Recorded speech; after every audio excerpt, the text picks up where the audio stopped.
Essa é a parte 2 do vídeo, irmãos. Agora presta atenção, se é um calvinista interpretando esse texto, como no caso do Hernandes Dias Lopes, ou até outros que não são tão eminentes como Hernandes Dias Lopes, eles vão falar que essas pessoas nunca conheceram a Deus. Mas então olha qual é a conclusão que isso vai chegar. Está contido na mensagem deles, mas só que eles não falam abertamente. Ou seja, eles impedem as pessoas de darem essa conclusão que eu vou dar para vocês. Porque eles já cortam o assunto e vão para outro lugar. Mas eu queria estar de frente com um homem assim e olhar nos olhos. E fazer as perguntas certas. Perguntas que ninguém faria. São poucas pessoas que fariam essas perguntas que eu vou fazer. E queria olhar nos olhos para ver o que a pessoa vai falar. Se a pessoa, no final das contas, ela vai falar, isso é justo. Deus, Ele iluminou a pessoa, Ele deu para a pessoa provar do dom celestial. 3. Deu para a pessoa ser participante do Espírito Santo. 4. Deu para ela provar da boa palavra. 5. Dos poderes do mundo vindouro. Iluminados, provando o dom celestial, participantes do Espírito Santo, provando da boa palavra e conhecendo os poderes do mundo vindouro. Deus deu essas 5 maravilhas para a pessoa, mas antes disso, Ele já tinha impedido ela de no fim ser salva, porque a salvação vem dele somente, né? O homem não faz nada. Não precisa de fazer nada para ser salvo, porque isso se iniciou com Deus e é uma mistura, que é até difícil para desmisturar. Sim, a salvação se iniciou com Deus. É verdade. O homem não precisa fazer nada para ser salvo? É mentira. Deus tem que trabalhar com o homem com Deus. O homem não poderia fazer ou escolher nada, se Deus não tivesse aberto para ele a oportunidade de se salvar. Mas uma vez que abriu, depende do homem também. E Deus não vai deixar de ser Deus se o homem rejeitar ele ou se desviar, como está escrito na palavra. Ele continua sendo Deus.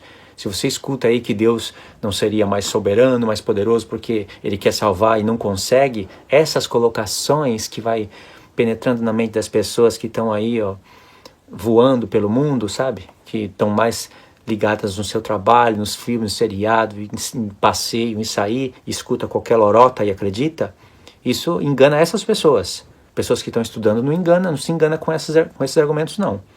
Deus continua sendo Deus da mesma maneira. E você vai ver vários textos na palavra onde Deus se queixa contra Israel e fala, Israel, se você tivesse me dado ouvidos, eu já teria há muito tempo tirado esses inimigos da sua presença. Quem dera você tivesse me dado ouvidos. Foi salvo aquele povo daquele contexto? Não. E por que Deus está se queixando? Sendo que a pessoa só pode dar ouvido se Ele fazer a pessoa dar ouvido para Ele. Romanos 10, por exemplo, que é contexto de Romanos 9. Mas esse texto aqui ninguém usa, não. Nem Hernandes Dias Lopes, nem Augusto Nicodemos, não existe calvinista que use esse texto. Todos os dias, estendi as minhas mãos para um povo rebelde e contraditório. Se Deus estendeu as mãos é para salvar. Certo?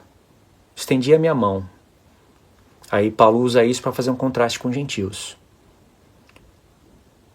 Esse povo rebelde e contraditório do contexto citado não foi salvo, porque Deus fala, estendi as minhas mãos, mas eles não querem, são rebeldes e contraditórios.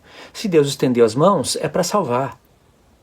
Mas como que Deus vai estender as mãos para um povo que era impedido de dar as mãos para Ele? Não poderia ser salvo porque Deus não quis, porque se Deus quisesse, eles seriam.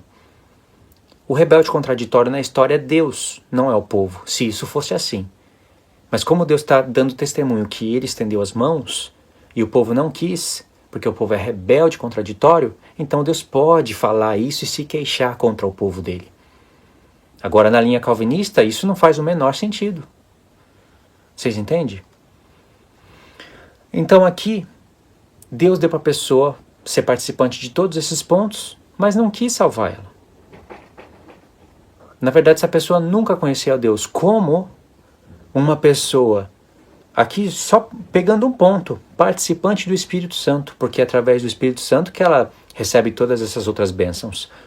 Como que uma pessoa assim não foi salva? Não foi salva porque se desviou. É claro, na mente da pessoa foi martelado, foi praticamente tatuado que a pessoa não perde a salvação. Então eu tenho que torcer tudo esse texto aqui e torcer o caráter de Deus. Porque ele faz as pessoas participarem de tudo isso, mas ele não quis salvar a pessoa. Não, ele quis salvar a pessoa pensando em pessoas que não são calvinistas, porque eu já vi pessoa que não é calvinista, crendo assim como calvinista e fala, não sou calvinista. Eu não entendo. Essa é uma nova mente. Deus quis salvar, essa pessoa veio para Deus, fingiu que estava conhecendo a Deus, mas tudo que ela viveu era mentira. Na verdade, ela nunca foi salva, mas Deus quis salvar. Na verdade, ela nunca foi salva, e aí ela não perdeu a salvação porque ela nunca teve. Mas não é isso que o escritor de Hebreus está falando. Vocês entendem que sempre o resultado que eles ou outros vão dar não é o resultado que o escritor de Hebreus está dando. Ele não está falando que pessoas assim nunca foram salvas. Ele poderia escrever, poderia confirmar a doutrina dessas pessoas. Mas Deus não confirma isso. O escritor de Hebreus poderia falar: é impossível, pois, que aqueles que uma vez foram iluminados, provaram o dom celestial, se tornaram participantes do Espírito Santo, provaram da boa palavra de Deus e os poderes do mundo vindouro, e caíram. Sim, é impossível outra vez renová-los para o arrependimento, visto que de novo estão crucificando para si mesmo o Filho de Deus, expondo a ignomínia. Porque, irmãos, na verdade, essas pessoas nunca foram salvas. O escritor de Hebreus podia falar isso, ou qualquer outro escritor. Nunca você vai ver isso escrito no Novo Testamento. Então vale mais a palavra de Deus do que a palavra dessas pessoas que falam no nome de Deus, mas torcem a salvação. Torcem. E aqui, se o escritor de Hebreus estivesse dizendo: é impossível, pois, que aqueles que uma vez foram iluminados, provaram o dom celestial, se tornaram participantes do Espírito Santo e provaram da boa palavra de Deus e os poderes do mundo vindouro e caíram, sim, é impossível que essas pessoas estivessem sido salvas. Aí eu creria. Eu iria crer. Mas ele diz que ele não diz isso, né, que eu estou falando, e diz que sim, que essas pessoas receberam tudo de Deus e tinham a salvação nelas. Se tem a salvação, tem a vida eterna. Não tem? Tem. Então o que eu estou vendo aqui é pessoas que receberam a proposta da vida eterna, mas não tiveram a vida eterna permanente em si. Você vê que essa frase que eu falei não é inventada por mim. Foi falada por João. Pessoas não têm a vida eterna permanente em si. Se na minha mente está que uma pessoa que tem a vida eterna nela não perde, eu não posso falar que ela não tem a vida eterna permanente em si. Porque senão ela perde, seria contraditório. Então, o que João falou bate com o que o escritor de Hebreus está falando, embora ele não tenha usado aqui o termo vida eterna. Entende? E se tivesse escrito: é impossível, pois, que aqueles que uma vez foram iluminados e provaram do dom celestial e se tornaram participantes do Espírito Santo e provaram da boa palavra de Deus e os poderes do mundo vindouro, sim, é impossível que esses caiam. Aí eu poderia até começar a dar ouvidos para o calvinismo, só que esse escrito, que se tivesse supostamente escrito assim, iria entrar em contrito com outros textos da Bíblia, onde mostra que homens perdem a salvação. Mas aqui não está falando que os homens que receberam tudo isso, é impossível que eles caiam. Está escrito que eles caindo é impossível renovar eles para o arrependimento, porque é apostasia. Então, eu não posso acreditar que Deus predestinou pessoas que iriam crer nele para crucificarem o Filho de Deus a primeira vez. Eu não posso acreditar nisso.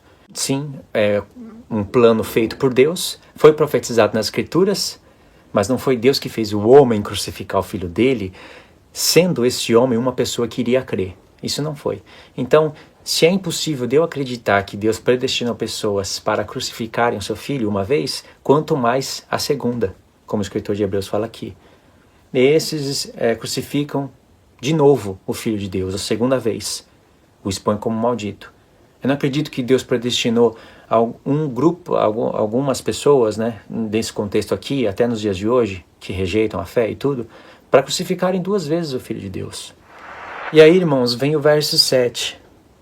Porque a terra que absorve a chuva que frequentemente cai sobre ela e produz erva útil para aqueles por quem é também cultivada, recebe a bênção da parte de Deus. Mas, se produz espinhos e abrolhos, é rejeitada e perto está da maldição, e o seu fim é ser queimada.